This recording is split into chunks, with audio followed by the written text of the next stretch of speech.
Hi friends, പുതിയൊരു വീഡിയോയിലേക്ക് എല്ലാവർക്കും സ്വാഗതം. മഞ്ഞൾപ്പൊടി ഇട്ട് കൊടുക്കാം. മുളക് പൊടിയും ഉപ്പും ചേർത്ത് കൊടുക്കണ്ടേ.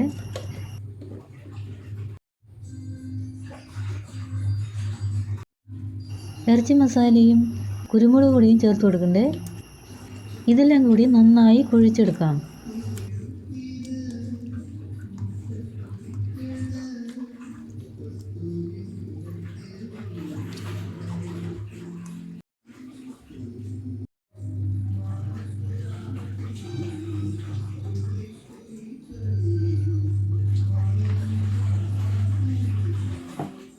എണ്ണ ചൂടായി വരുമ്പോൾ നമുക്ക് മുറിച്ച് വെച്ച കാട ഇറച്ചി ഓരോന്നോരോന്നായി ഇട്ട് കൊടുക്കാം.